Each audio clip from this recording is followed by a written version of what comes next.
5절까지의 말씀 함께 보시겠습니다. 요한복음 3장 1절부터 5절까지의 말씀입니다. 신약성경 145쪽 즈음에 있습니다.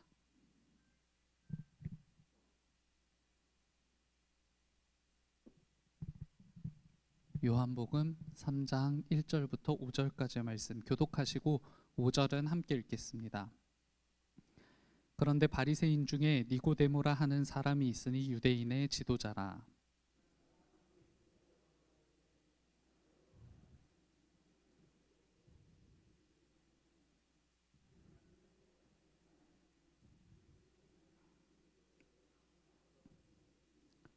예수께서 대답하여 이르시되 진실로 진실로 내게 이르노니 사람이 거듭나지 아니하면 하나님의 나라를 볼 수 없느니라.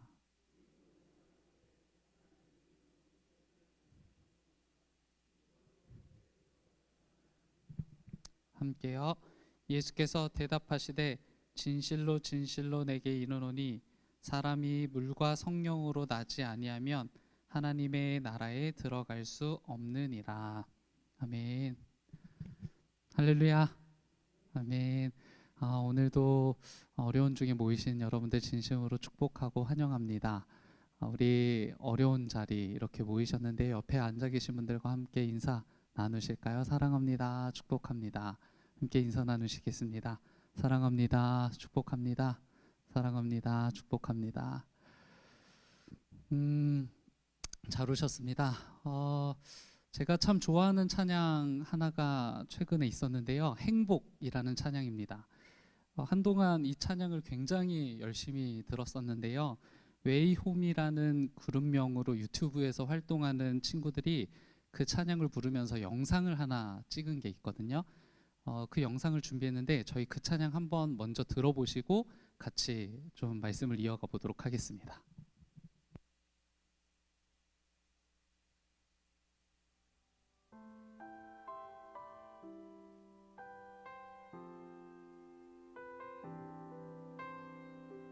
소리 좀 키워주세요. 화려하지 않아도 정결하게 사는 삶, 가진 것이 적어도 감사하며 사는 삶, 내게 주신 작은 힘 나눠주며 사는 삶, 이것이 나의 삶의 행복이라오. 이것이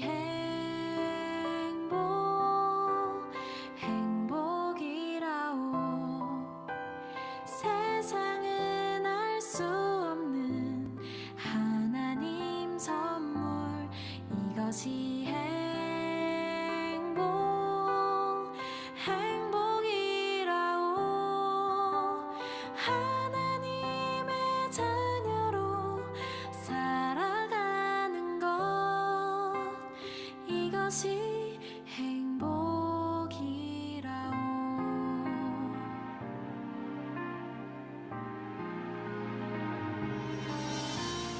눈물 날 일 많지만 기도할 수 있는 건 억울한 일 많으나 주를 위해 참는 건, 비록 짧은 작은 삶 주 뜻대로 사는 건, 이것이 나의 삶의 행복이라오. 이것이 행복이라오. 세상은 알 수 없는 하나님 선물, 이것이 행복이라오. 하나님의 자녀로 살아가는 것, 이것이 행복이라오. 네, 여기까지 듣겠습니다. 아마 찬양의 가사가 잘 안 보이셨을 수도 있을 것 같은데요. 뭐 듣기에는 불편하시지는 않으셨을 겁니다. 일단 가사를 좀 저희가 같이 먼저 확인해 보면 좋을 것 같은데요. 가사 준비됐나요? 네. 처음에 이 찬양의 가사는 이렇게 시작합니다. 화려하지 않아도 정결하게 사는 삶, 가진 것이 적어도 감사하며 사는 삶, 내게 주신 작은 힘 나눠주며 사는 삶, 이것이 나의 삶의 행복이라고 이렇게 노래하거든요. 이 노래를 듣는 동안 그리고 이 가사를 한번 다시 되새기는 동안 어떤 마음이 드셨을지 모르겠는데요. 저는 이 찬양을 듣는 동안 반복적으로 느껴지는 감정이 하나 있더라고요. 그게 뭐냐면 이렇게 사는 것이 굉장히 어렵겠지만 나 이렇게 살고 싶다 라는 감정이 자꾸 드는 거예요. 너무너무 사실 어려울 것 같아요. 화려하지 않아도 정결하게 사는 삶, 과연 쉬운 삶이겠어요? 가진 것이 적어도 감사하며 사는 삶, 정말 어려운 삶이겠죠. 내게 주신 작은 힘, 사실 나만 갖고 있기에도 부족한 힘일 텐데 이것을 나눠주며 사는 삶이 사실은 굉장히 어려울 거란 말이죠. 이렇게 사는 것이 너무나도 어렵겠지만 나 정말 이 가사처럼 살고 싶다라는 마음이 자꾸 드는 거예요. 왜냐하면 이렇게 사는 것이 행복이라는 것을 내 본능이 알고 있는 거죠. 흐려졌지만 제 안에 여전히 하나님의 형상이 남아있고 이 남아있는 하나님의 형상이 이러한 삶을 추구하게 만드는 것일 겁니다. 그러고 보니까 제가 행복하지 않은 이유를, 때때로 제가 행복하지 않다라고 느끼는 이유들을 알겠더라고요. 하나님을 믿지만, 그리고 흐리게나마 하나님의 형상을 내 안에 간직하고 있지만 하나님이 지향하는 것을 내가 지향하지 않기 때문에 행복하지 않은 거예요. 하나님께로부터 지음받은 내가 마땅히 하나님의 형상을 쫓아 하나님이 원하시는 것을 원하면서 살아야 행복한 건데, 하나님의 지음을 받은 나조차도 하나님의 형상, 하나님이 원하시는 것을 원하지 않기 때문에 우리는 늘 불행한 삶을 살 수밖에 없다는 거죠. 이를테면 저는 이렇게 생각해 봤습니다. 이 노래의 가사를 내가 바꿔 부른다면 나는 정말 행복할까? 그래서 제가 거꾸로 불러봤어요. 거꾸로 개사를 해봤거든요. 이렇게요. 원래는 화려하지 않아도 정결하게 사는 삶이라고 그렇게 노래 불렀잖아요. 그런데 정결하진 않아도 화려하게 사는 삶, 가진 것이 적으면 빼앗아서 사는 삶, 내게 주신 강한 힘 나만 위해 쓰는 삶, 이것이 정말 우리 삶의 행복인가요? 저는 그런 생각이 들질 않더라고요. 다시 묻게 되는 거예요. 내가 정말 이렇게 살아가면 나 정말 행복하다라고 얘기할 수 있을까? 내가 개사한 이 가사처럼 내가 그렇게 열심히 살아간다면 나는 행복을 누리면서 살 수 있는 존재일까? 그렇지 않다라는 결론을 아마 금방 내리실 수 있을 겁니다. 우리는요, 어떻게 사는 게 정답인지, 그리고 어떻게 살아야 행복한지 너무나도 잘 알고 있어요. 그러나 그렇게 살지 않는 이유가 무엇이냐면요, 바로 죄 때문이에요. 또는 거짓 고발자, 사단 때문일 거고요. 우리가 개사해서 생각해 본 후자의 가사가 더 행복하다고 속삭이고 믿게 하기 때문에 그래요. 그렇게 우리는 하나님이 아닌 다른 소유로부터 행복을 찾을 수 있다라고 믿고 살아왔고요. 앞으로도 그렇게 살아갈 가능성이 큰 사람들입니다. 내 안에 여전히 죄가 남아있기 때문에 그렇죠. 오늘 우리가 만날 주인공은 바로 누구보다 그럴듯한 삶을 살았던 인물입니다. 누구냐면 니고데모인데요. 우리가 읽은 1절에 의하면 그는 유대인의 지도자였다라고 이렇게 전하고요. 몇 건의 주석서가 공통적으로 확인해 주는 사실이 하나 있는데요. 니고데모가 당시 사내들인 공회원이었다라는 사실입니다. 이 사내들인 공회는 이스라엘 최고의 그 평의회이기도 하고요. 또 종교 재판 기구이기도 했었습니다. 그리고 더불어 그가 바리새파 출신이었다는 것도 성경에서 강조하고 있고요. 그러니까 우리는 이렇게 이해할 수 있을 거예요. 당시 니고데모가 최고의 출신 성분을 가진 사람이었고 최고의 학문을 갖췄던 사람이었다라고 이렇게 이해할 수 있을 텐데요. 성경을 매우 잘 알고 있었던 사람이었고요. 덧붙이면 이 사람은 바리새파 출신이기 때문에 도덕적으로도 결점이 없는 사람이었을 겁니다. 그리고 그것으로부터 따라오는 부를 소유한 사람이었을 거고, 누리고자 한다면 이 부를 충분히 누릴 수도 있었던 사람이었던 거죠. 바로 이런 사람이 니고데모였던 거예요. 니고데모라는 인물은 그 사람의 주위로 보자면 어떤 사람을 찾아가기보다는 많은 사람들이 찾아왔을 법한 인물이었을 겁니다. 그리고 니고데모를 많은 사람들이 찾아와서 삶의 방향과 행복의 조건을 물었을 거예요. 어떻게 살아야 합니까? 어떻게 살아야 행복할 수 있습니까? 를 물어봤을 거란 말이에요. 그리고 니고데모는 나름대로 그 질문들에 대해서 스스로 살아왔던 삶의 모양들, 그리고 또 여러 경험들을 공유하면서 어떻게 사는 것이 정답인지를 알려주는 쪽에 더 가까운 사람이었을 거란 말이죠. 그러나 그는 스스로 잘 알고 있었습니다. 내가 여전히 행복하지 않다라는 것을 알고 있었고요. 니고데모 스스로 역시 삶의 방향을 찾아가는 중이었던 것 같아요. 그리고 그 정답을 예수님이라면 알고 있을 것 같아서 늦은 시간 밤에 예수님을 찾아갔던 것이었겠죠. 저는 이 니고데모의 일련의 이야기를 읽으면서 마가복음 10장의 부자 청년 이야기가 떠오르더라고요. 아주 비슷한 이야기 아니겠어요? 영생이라는 질문을 가지고 예수님을 찾아와요. 그리고 이 부자 청년은요, 모든 율법을 본인이 지키고 있었다라고 예수님께 그렇게 이야기합니다. 그리고 나서 내가 이것 외에 더 해야 할 일이 있습니까? 라고 예수님께 질문을 해요. 그가 가진 부를 충분히 누리고 있기도 했었고요. 그럼에도 불구하고 이 부자 청년은 뭔가 문제가 있었다고 여겼던 거예요. 영생, 그 진리를 알고 싶어서 예수님을 찾아왔던 인물이 바로 그 부자 청년이었다는 거죠.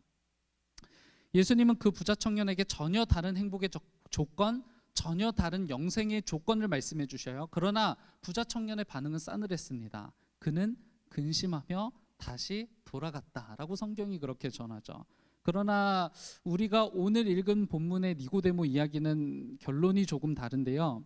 오늘 우리가 만나는 니고데모의 이야기는요, 우리가 행복하지 않은 이유가 무엇인지 설명해 주고요, 우리가 행복하기 위해서 필요한 것이 무엇인지를 니고데모 이야기가 알려줍니다.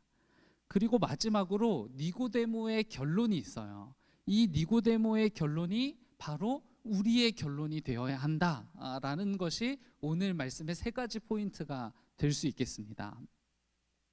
혹시 그 명품 좋아하시나요? 뭐 명품 좋아하시지 않는 분들이 뭐 없으시겠죠. 만약에 내가 소유할 수 있는 여건만 된다면 소유하고 싶은 것이 아마 명품일 텐데요. 명품에 대한 몇 가지 이해가 있지만 그중 하나는 아무리 비싸도 팔리는 것, 이것이 명품이라고 정의할 수 있을 겁니다. 우리가 명품을 소유하기 원하는 이유 중 하나는 그것이 나를 돋보이게 할 거라는 생각도 포함되어 있을 텐데요. 물론 탁월한 품질 때문에 오래 사용하고 싶어서 선택하는 것이기도 하겠지만요, 희소 가치를 빼놓고는 생각할 수 없을 겁니다. 아무나 소유할 수 없는 것을 내가 소유했다라는 이 자부심을 갖게 하고요, 이 때문에 명품을 소유하면 뭔가 내 자존감이 점점 상승하는 것처럼 느껴지기도 해요. 명품을 소유하고 그것을 착용하거나 착장하면 그로부터 오는 쾌감도 무시하지는 못할 거고요. 그리고 그 쾌감은, 그리고 그 행복은 꽤나 장시간 이어지는 것이 특징일 겁니다. 그처럼 명품을 구매하고 소유하고 자랑하고 많은 사람들의 시선을 즐기다 보면 이내 그것이 금방 실증이 나고요, 실제로 더 좋은 제품을 가지고 싶어하는 인간의 끝없는 욕망을 발견하게 되거든요. 그러고는 그것을 다시 소유하지 못했다, 다른 사람들이, 일부 사람들이 가지고 있는데 내가 이것을 소유하지 못했다라는, 다시 행복하지 않은 상태로 돌아가게 되는 거예요. 대중매체를 보시면 온통 그와 같은 메시지를 전하는 것 아니겠어요? 우리가 홍보하는 모든 것을 갖는다면 당신은 행복한 삶이 될 것이다. 그러나 우리가 홍보하는 이 모든 것들을 갖지 못하다면 당신은 여전히 불행한 삶을 살고 있는 것이다.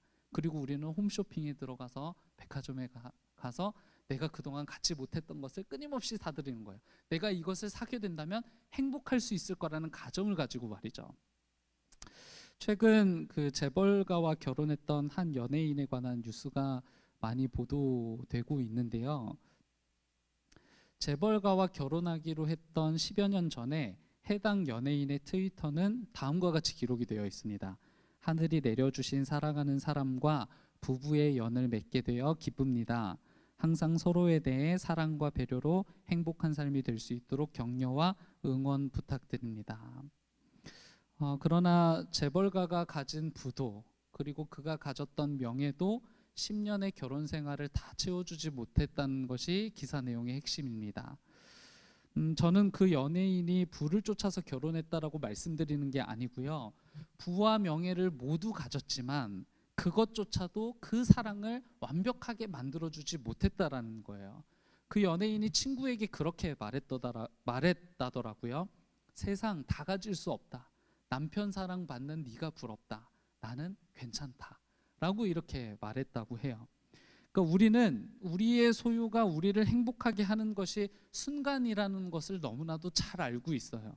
그러나 우리는요, 그 순간을 포기하지 못해서 욕망 덩어리로 살아가는 거거든요. 아무도 갖지 못했던 걸 갖게 되어서 행복하다고 느끼지만 이내 내가 갖지 못한 것에 집중하며 끊임없이 신세한탄을 하는 것이 바로 인간의 욕망이란 말이죠. 니고데모는요, 당시 아무나 가질 수 없었던 것, 거의 모든 것을 가졌던 사람이고요. 그가 가진 전부가 충분했음에도 불구하고 그는 여전히 뭔가 부족하다고 느끼고 있었어요. 모든 것을 소유했지만 충분하지 않다고 느꼈던 거예요. 그리고 드디어 그가 그를 충분하게 해줄 수 있는 무언가가 떠올랐던 거예요. 바로 오늘 말씀 3장 2절에 기록된 표적입니다. 모든 것을 가졌다라고 생각했지만 모든 것을 가진 것이 아니었다라고 느낀 니고데모가 떠올렸던 게 표적이었단 말이에요. 평생 한 번도 본 적 없었던 기적, 돈으로 살 수 없었고 내가 가진 부와 권력으로 누릴 수 없었던 그 기적이 내 것이 될 수 있다면 이제는 다 갖춘 삶이 될지도 모르겠다라는 생각이었을까요? 그는 스스로가 공회원이라는 신분을 최대한 감추고 싶었던 것인지 밤을 틈타서 예수님을 찾아갑니다. 그리고 2절에서 이렇게 말하죠. 선생님, 우리는 선생님이 하나님께로부터 오신 분임을 압니다. 하나님께서 함께 하지 않으시면 선생님께서 행하시는 그런 표징들을 아무도 행할 수 없습니다. 라고 이렇게 예수님께 말씀합니다. 그러니까 니고데모가 예수님을 찾았던 이유는요, 처음부터 불순했고 잘못됐던 거예요. 니고데모는 엄밀히 말하면 예수님을 찾아왔던 것이 아니라 예수님께서 보여주셨던 표적을 찾아왔던 거예요. 예수님이 하나님의 증거가 되는 것이 아니라 예수님께서 보여주신 표적이 하나님의 증거가 된다고 여겼던 거죠. 니고데모의 표현대로라면 아무도 할 수 없는 이 표적, 유니크하고 희소 가치가 높아서 소유할 수만 있다면 소유하고 싶은 명품, 그게 바로 니고데모의 주인이었던 거예요. 그게 바로 니고데모의 정신과 마음을 차지하고 있었던 주인이었던 거죠. 니고데모는 힘겹게 얻어낸 유니크한 신분, 유니크한 부, 유니크한 도덕을 주인 삼고 살면서도 스스로 행복하지 않다라는 것을 알고 있었지만 니고데모는 다시 한 번 더 유니크함을 탐해보는 거예요. 예수가 소유하고 있던 그 유니크한 표적, 그 기적이 자신의 불만족을 채워줄 수 있을 거라고 여기서 예수님을 찾아왔던 거죠. 니고데모의 주인이 유니크함이었기 때문에, 그가 찾았던 것이 예수님이 아니라 그가 찾았던 것이 유니크한 표적이었기 때문에 그는 여전히 행복할 수 없었던 겁니다. 그런 그에게 예수님은요 3장 3절로 그렇게 말씀하셔요. 진정으로 진정으로 너에게 말한다. 누구든지 다시 태어나지 않는다면 하나님의 나라를 볼 수 없다. 라고 이렇게 니고데모에게 말씀합니다. 니고데모가요 2절에서 마치 표적을 통해서 하나님을 알게 된 것처럼 얘기해요. 표적을 통해서 하나님을 본 것처럼 말하지만 그것은 하나님의 흔적이 아니라고, 그것은 하나님의 흔적을 발견하기 위해서는 반드시 거듭나야만 한다고 예수님께서 말씀해 주시는 거예요. 우리가 행복하지 않은 이유가 바로 여기에 있습니다. 아무도 소유하지 못한 것을 가져야 행복하다고 느끼는 삶 때문에, 또는 아무나 소유할 수 없는 것을 가져야 행복하다고 느끼는 삶 때문인 거예요. 희소 가치가 높은 그 무언가를 주인 삼아 살아가는 우리의 추구가 우리의 행복을 망치고 있는 것이겠죠. 말씀드렸던 부자 청년 역시 그가 진리를 찾아왔다가 그냥 떠나버린 이유가 무엇이었겠어요? 그가 소유한 희소 가치가 높았던 이게 포기가 되질 않는 거예요. 이 부가 부자 청년의 주인이었기 때문에 그런 겁니다. 우리 대부분 주저없이 하나님을 주인 삼아 살아간다고 말하지만 질문이 필요할 겁니다. 나는 정말 하나님을 주인 삼아 살아가는 걸까? 진짜 우리의 중심을 차지하고 있는 주인은 무엇일까? 니고데모가 말한 아무도 할 수 없는 표적, 이것과 같은 유니크한 삶, 유니크한 재력, 유니크한 무언가를 주인 삼고 살아가는 사람들이라면 우리는 결코 행복할 수 없을 겁니다. 꼭 유니크한 뿐이겠어요? 하나님께서 허락하신 소유 그 이상을 탐하며 사는 사람들에게 하나님께서 주시려는 요한복음 10장 10절의 풍성한 삶, 이 풍성한 삶은요, 그런 사람들에게는 굉장히 먼 이야기처럼 느껴지기만 할 겁니다. 미국의 그 팀 켈러 목사님이라는 분이 쓰신 거짓 신들의 세상이라는 책이 있는데요. 팀 켈러 목사님은 그 책을 통해서 우리가 소유한 본질적 우상이 무엇인지를 파헤치고 볼 수 있게 도전합니다.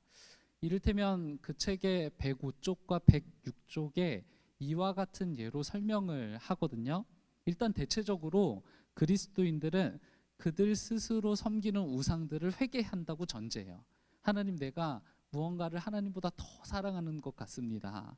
이런 저를 용서해 주십시오. 그리고 앞으로는 제가 이런 것들을 더 사랑하지 않을 수 있도록 도와주세요 라고 이렇게 회개하곤 한다는 거예요. 그런데 우리가 그렇게 회개하는 그 우상들이 굉장히 피상적이라고 전제합니다. 내가 돈을 지나치게 사랑하고 있음을 경계하고 그런 자신에 대해 회개하지만 실은 그 안에 깊숙이 숨겨져 있는 돈을 사랑하는 다른 의도가 담겨 있다라는 거예요. 이를테면 내가 돈을 사랑하는 이유는 많은 돈을 소유해서 그 소유로부터 안정을 확보하려는 숨겨진 의도가 담겨 있다라는 거예요. 그러니까 이런 사람들에게는 돈이 우상이 되는 것이 아니라 안정된 삶이 우상이 되는 거죠. 그러니까 돈이 아니어도 다른 방법으로 안정된 삶을 추구하려는 본능을 계속 쫓아가게 되어 있다라는 거예요. 한편 돈이 안정된 삶 때문에 필요한 것이 아니라 권력을 행사하는 것이 좋아서 돈을 탐하는 사람들이 있기도 하죠. 많은 돈을 소유해서 야, 내가 오늘 한턱 쏠게 그러면서 자신의 권력을 확인하는 거예요. 자신의 권위를 확인하는 거예요. 권력을 행사하는 것이 좋아서 많은 돈을 탐하는 사람들이 있다는 거죠. 이들에게도 역시 돈이 우상이라기보다는 권력을 행사하고 싶은 마음이 그들 안에 숨겨진 본질적인 우상이라는 거예요. 그 내면과 심층에 깔린 우상들이 다르다는 거죠. 돈을 제거해야 사라질 우상이 아니라 심층에 숨겨진 본질적 우상을 제거해야 돈을 사랑하지 않을 수 있게 된다는 것이 이 책의 핵심인 겁니다. 이 심층에 깔린 우상들을 지적하면서 팀 켈러 목사님이 주장하는 우상타파의 방법이 있어요. 말씀드린 것처럼 단지 돈이 없어진다고 해서, 돈을 제거한다고 해서 우상을 완전히 물리칠 수 있는 것이 아니라 심층에 깔린 내 욕망, 무언가를 통해서 삶의 안정을 추구하고자 하는 내 욕망, 또는 권력을 행사하고 싶은 내 욕망, 그러니까 내가 돈을 필요로 하는 근본의 이유를 바꿔야만 우상이 제거된다라고 전하거든요. 그래서 우상은 제거되는 것이 아니라 교체해야 한다라고 그렇게 주장하는데요. 즉 우리 마음의 주인, 목적이 교체되어야 우상 제거가 가능하다라고 이렇게 말씀합니다. 오늘 본문 3절이 그것을 거듭남이라고 표현하거든요. 헬라어 본문에 따르면 거듭남이라는 단어는 합성어입니다. 이렇게 해석할 수 있을 것 같아요. 위로부터 만들어지는 것이라고 이렇게 해석할 수 있을 것 같은데요. 예수님은 진리를 아는 삶, 행복한 삶을 원하는 니고데모에게 그가 소유한 무언가로 행복해질 수 있거나 진리를 발견할 수 있는 것이 아니라 위로부터 다시 만들어져야 진리를 발견할 수 있고 위로부터 다시 만들어져야 행복할 수 있다라고 알려주시는 거예요. 생각해 보시자고요. 때때로 이런 얘기들을 들으실 겁니다. 나 새 사람 됐어. 나 오늘부터 새 사람 되기로 했어. 라고 이렇게 종종 이제 뭐 연말이기도 해서 저도 뭐 곧 아내한테 그런 얘기를 하겠죠. 나 2022년부터는 새 남편이 될 거야. 뭐 헛남편, 새 남편 있는 것이 아니라 새로운 마음으로 이제 아내를 섬기겠다. 또는 새로운 마음으로 또 이렇게 사역을 하고자 하는 마음 가다듬지 않겠어요? 그러니까 새 사람 됐어라고 말할 때요. 전에 살던 삶의 양식을 스스로에게 적용하지 않고 그것이 언제든 작정한 그 시점부터 새로운 삶의 양식을 스스로에게 적용해서 새롭게 살아가는 삶을 말하는 거예요. 즉 니고데모와 바리새인들이 만든 율법, 그들이 만든 삶의 양식을 주인 삼을 때 그들이 행복해지는 것이 아니라 위에 계신 하나님이 그들의 삶의 양식이 될 때, 그들이 만든 율법과 그들이 만든 양식이 삶의 주인이 아니라 위에 계신 하나님이 그들의 삶의 양식이 될 때, 그들의 주인이 될 때 행복할 수 있다라고 예수님께서 그렇게 알려주시는 거예요. 사실 예수님이 그 사실을 몸소 보여주시거든요. 바로 이어지는 4장에서요. 저는 요한이 3장의 니고데모 이야기와 4장의 사마리아 여인 이야기를 연속해서 배열해 놓은 것이 우연은 아닐 거라고 생각합니다. 굉장히 의도적이었겠다라고 생각하는데요. 왜냐하면 3장의 니고데모는요, 부도 가졌고 명예도 가졌고 모든 것을 가진 사람이에요. 그럼에도 뭘 느껴요? 공허함을 느껴요. 행복하지 않다고 느껴요. 그리고 아무것도 갖지 못한 4장의 사마리아 여인이 등장해요. 이 사마리아 여인은 말씀드렸던 것처럼 니고데모와는 정반대되는 인물입니다. 이 여인은 아무것도 갖지 못했어요. 심지어 남편도 5명. 그러니까 계속 남편을 바꿀 수밖에 없는 상황이었던 거죠. 그러니까 아무것도 갖지 못한 여인이에요. 이 여인도 마찬가지로 니고데모와 동일하게 인생의 공허함을 느껴요. 그들 모두 이 공허함을 어떻게 해결하게 됩니까? 예수 그리스도를 만나고서야, 예수 그리스도를 대면하고 나서야 삶의 답을 얻게 되는 거예요. 그러니까 이 사도 요한이 3장의 니고데모와 4장의 사마리아 여인을 연속해서 기록해 놓은 것이 우연은 아닐 거예요. 예수님은 4장에서 사마리아 여인을 만나셔요. 유대인이 가진 율법, 그리고 이 유대인들이 세운 삶의 양식은 사마리아를 배척하고 사마리아 여인을 혐오하게 만들어요. 그 율법을 주인 삼고 살았던 삶의 양식으로 가지고 살았던 유대인들은 사마리아를 지나는 것이 불행이에요. 그리고 사마리아 여자를 좋아하는 것도 불행이에요, 이들에게는. 그러나 예수님은요, 하나님을 주인으로 모시고 사는 삶의 전형을 보여주시는 거예요. 사마리아를 지나는 것조차 행복이 될 수 있다. 사마리아의 여인을 만나서 그녀의 행복을 도울 수 있는 것이 너희들이다 라고 예수님이 그렇게 말씀해 주시는 거예요. 예수님의 가르침이 있는 거예요. 우리가 행복하기 위해서 필요한 것이 있다면 무엇일까요? 돈도 아니고요, 새 집도 아니고 새 차도 아니고 명품과 희소 가치가 높은 그 어떤 것도 아니고요, 그 모든 것들이 우리에게 필요한 것이 사실이지만 그것이 우리의 영혼과 영원한 행복을 보장하는 것은 아니라는 거예요. 그것들이 우리의 주인이 되는 순간 우리는 불행을 경험하기 시작하는 거예요. 그리고 이 소유에 대한 집착이 인간을 구분짓기 시작해요. 관계에 있어서도 우리는 불행을 경험하게 되는 거예요. 이것들이 우리의 주인이 되는 순간 말이죠. 뉴스를 통해서 잘 보고 계시는 것 아닙니까? 초등학생들이 임대와 자가를 구분하면서 너는 임대 놀이터 가서 놀아라, 우리는 우리 아파트 놀이터에서 놀 테니까. 이게 우리가 만들어 놓은 세상이잖아요. 다른 사람이 만든 게 아니라 제가 만든 세상이고 우리가 만든 세상이에요. 초등학교 아이들이 임대와 자가를 구분해서 서로 놀리고 비난하고, 과연 자가가 행복이 된 겁니까? 과연 멋진 아파트가 행복한 세상을 만들어준 거예요? 그렇지 않잖아요. 우리 모두가 불행한 세상을 경험하고 있는 거예요. 우리가 진심으로 행복하길 원한다면 내가 지금 주인 삼아 살아가는 그 모든 것들을 예수로 갈아치워야 되는 거예요. 화려하지 않아도 정결한 삶이 예수로 가능하고, 가진 것이 적어도 감사하며 사는 삶이 예수로 가능하고, 눈물 날 일 많지만 기도할 수 있는 삶이 예수로 가능하고, 억울한 일 많지만 주를 위해 참는 삶이 오직 예수로 가능하다라는 거예요. 내가 가진 것을 제거하는 것으로는 도무지 되지 않아요. 어쩌면 제거하는 것이 불가능할지도 몰라요. 내가 주인 삼았던 소유, 그것이 무엇이든지 간에 그 자리를 예수로 갈아치워야만 우리의 가치가 변하고 거듭날 때 비로소 펼쳐지는 하나님의 나라를 볼 수 있게 되는 거죠. 그 사람들이야말로 진짜 행복이 무엇인지를 알게 될 거라는 거예요. 이 3장에 기록된 니고데모의 이야기가 이렇게 아쉽게 맞춰지는 것 같거든요. 3장을 읽다 보면 좀 사뭇 이상하다라는 생각을 하시게 될 겁니다. 이 이야기가 뭔가 결론도 없는 것 같고, 그 다음 니고데모는 어떻게 되었는지 찾아내기가 쉽지가 않더라고요. 아마 이 니고데모 3장만 읽으신 분들은 니고데모도 이 부자 청년처럼 그냥 그 자리를 떠나갔나 보다, 이 니고데모도 그런 삶이 쉽지가 않아서 그냥 포기하고 떠나갔나 보다, 이런 생각을 하실지도 모르겠어요. 그런 줄 알았던 니고데모가 요한복음 7장에 다시 등장을 하거든요.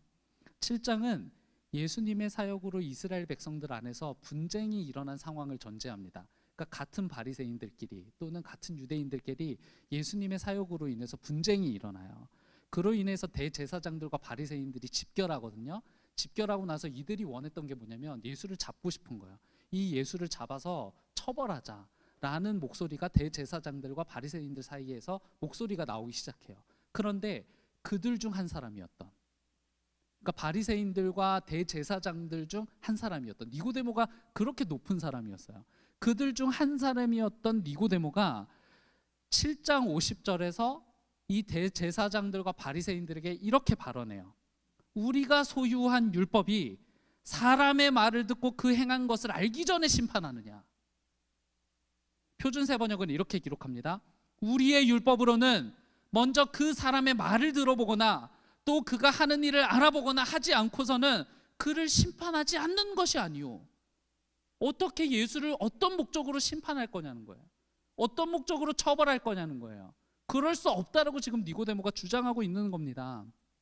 그러니까 그가 소유하고 있었던, 니고데모가 소유하고 있었던 율법, 아주 유니크한 율법, 어쩌면 그의 전부라고 말해도 부족함이 없는 율법, 3장에서는 니고데모에게 그토록 절대적인 가치이자 소유였던 그런 율법이었는데, 니고데모가 그렇게 아끼고 소유했던 율법이 그 안에서 먼저 흔들리고 있는 거예요. 이거 뭔가 아닌 것 같다.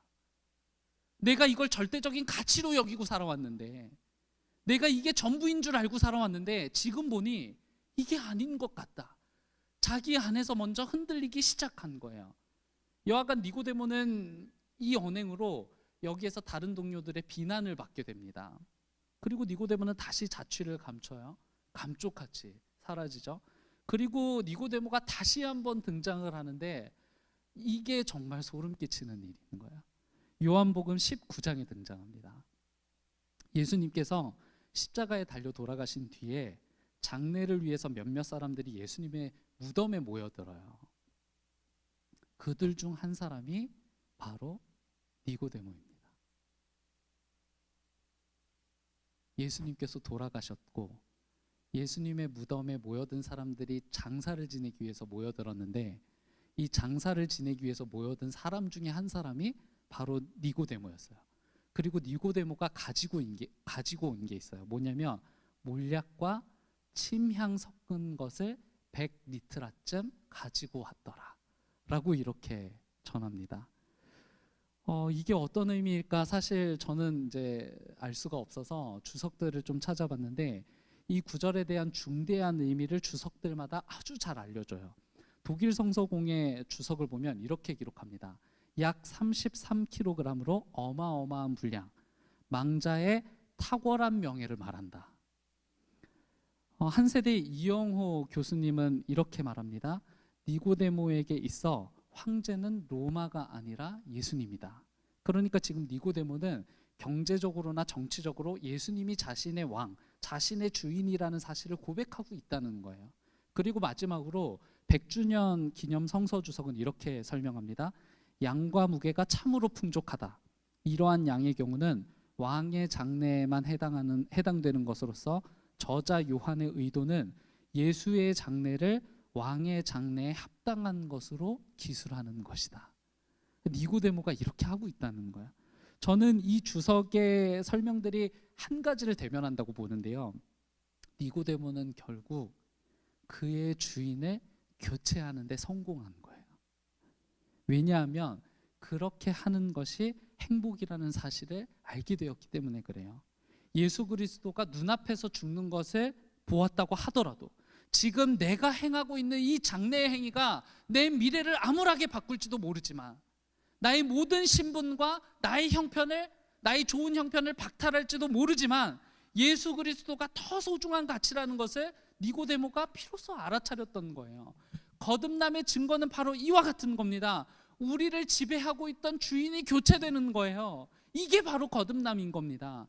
내 삶을 지배하고 있던 왕이 교체되는 것, 그게 바로 거듭남이라는 거예요. 그러면 우리는 묻지 않을 수 없겠죠. 오늘 우리의 삶을 지배하는 왕은 누구인가? 나는 혹시 여전히 거듭나지 못했던 것은 아닐까?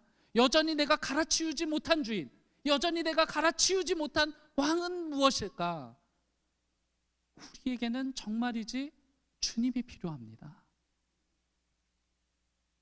주님이 필요할 뿐만 아니라 이 주님이 내 삶에서 왕의 자리를 차지하는 것이 필요하겠죠. 이 주님을 왕 삼아 행복한 삶으로의 시작과 여정을 충분히 누리시게 되기를 주님의 이름으로 축원합니다. 이 시간 함께 들으신 말씀과 환우들을 위해서 중보하실 텐데요. 오늘 하나님께서 우리에게 주신 말씀처럼 우리에게 정말 많은 주인들이 있을 거고 많은 왕들이 있을 겁니다. 하나님, 우리가 이 근본의 왕들을 몰아내고 오직 하나님을 주인 삼고 하나님을 왕 삼는 우리가 될 수 있도록 함께 기도하셨으면 좋겠고요. 환우들을 위해서도 기도하겠습니다. 어쩌면 누군가에게는 가족이 될 수도 있고요. 또 뿐만 아니라 우리에게도 믿음 안에서 한 가족인 이들을 위해서 우리가 기도해야만 할 겁니다. 치료해 주시고 치유해 주셔서 무엇보다 함께 신앙했던 그 믿음의 걸음들이 끝까지 이어질 수 있도록 함께 기도해 주셨으면 좋겠습니다. 시간 함께 통성으로 기도하시겠습니다. 기도합니다. 살아계신 하나님 아버지, 오늘 우리에게 주신 귀중한 말씀을 우리가 잃지 않고 잃어버리지 않고 살아가게 되기를 소망합니다. 많은 것들을 복 삼고 행복 삼아 그것이 우리들을 만족시킬 수 있을 거라고 믿고 살아왔지만 하나님, 그 어떤 것도 우리의 영원한 행복을 보장하지 못한다는 것을 우리는 날마다 깨달으며 살아갑니다. 주님, 영원한 행복 되시고 영원한 진리이신 그 예수님을 우리의 주인 삼고 우리의 왕 삼아 살아갈 수 있도록 주님께서 인도하여 주시옵소서. 그리하여서 우리의 거듭남의 증거가 드러나게 될 수 있기를 바랍니다. 니고데모가 완전히 바뀌었던 것처럼 우리도 그렇게 종국에는 변화를 추구하며 살아갈 수 있도록 도와주옵소서.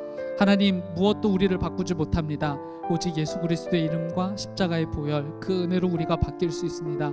하나님, 우리가 더욱더 진전 있는 믿음의 생활을 이루어갈 수 있도록 도와주시고 하나님께서 우리를 축복해 주셔서 참된 행복, 예수 그리스도께서 약속하셨던 풍성한 삶을 누리며 살아갈 수 있도록 도와주옵소서. 하나님, 환우들을 위해서 함께 중보합니다. 하나님, 그들이 치료를 얻고 치유를 받아 하나님의 증거가 될 수 있도록 도와주옵소서. 또 그리 아니하신다고 할지라도 하나님께서 이루실 일들을 그들을 통해서 이루어 주옵소서. 무엇보다 믿음 잃어버리지 않도록 지켜주시고 그 자리 가운데서도 하나님을 소망하고 하나님을 사랑하며 사는 삶 이어갈 수 있도록 도와주시길 바랍니다. 한 사람 한 사람 친히 안수하여 주시고 하나님, 그들의 삶을 통해 하나님 영광 받아 주옵소서. 왕을 가리우는 것이 아니라 하나님, 그들을 통해 또 역사하시고자 하시는 하나님의 뜻과 목적이 있음을 우리가 잘 알고 있습니다. 하나님, 도우시고 이끌어 주셔서 그들을 통해 이루실 하나님의 놀라운 일을 우리가 함께 볼 수 있도록 도와주옵소서. 이곳에 모인 모든 주의 백성들 주님께서 축복하여 주시고 하나님 이 예배가 하나님께 영광이 되게 하시며 하나님 이곳에 나온 모든 주의 백성들의 하나님의 은총을 누리고 돌아가는 시간 될 수 있도록 함께하여 주옵소서. 우리의 말씀을 기억하고 주께서 주시는 저런 은총을 기대하며 하나님을 누리는 삶이 이어지도록 함께하여 주옵소서. 감사드립니다. 주님께서 인도해 주실 것을 믿습니다. 우리가 사랑했던 참 많은 주인들이 결코 우리를 행복하게 하지 못했다는 것을 잘 알고 있습니다. 이제 그리스도를 내 주인으로 삼아 주께서 약속하셨던 풍성한 삶으로의 진전을 이루도록 도와주옵소서. 화려하지 않아도 정결하게 사는 삶, 가진 것이 적어도 감사하며 사는 삶, 내게 주신 작은 힘 나눠주며 사는 삶, 우리가 목적한 삶이 하나님께서 세우신 가치를 따르는 삶이 되도록 인도하옵소서. 우리가 소리 높여 기도한 목소리에 귀 기울여 주시길 부탁드립니다. 누군가는 유니크함을 추구하며 살아가는 동안 우린 때로 생존과 조금 더 나은 삶을 바랄 뿐입니다. 눈물 흘리며 병상을 헤어나오지 못하는 환우들, 그리고 경제적 어려움으로 고통하고 코로나19로 이루 말할 수 없는 탄식 속에 있는 모든 이들의 문제를 해결해 주옵소서. 코로나19의 상황은 점점 악화되고 있어 더욱 겸손해질 수밖에 없는 우리의 처지를 주님께서 보고 계시리라 믿습니다. 교만했던 우리의 마음을 꺾으시고 긍휼히 여겨주셔서 오직 주님을 의지하게 하시고 선한 마음으로 연합하여 어려운 시간들을 뚫고 믿음의 생환을 이뤄내도록 도와주옵소서. 우리의 믿음은 꺾이지 않도록 지켜주셔서 삶의 자리 어디에서나 예배하는 예배자로 살도록 성령님 동행하옵소서. 삶의 유일한 목적 그리고 행복 되시는 예수님의 이름으로 기도합니다. 아멘. 교회 소식을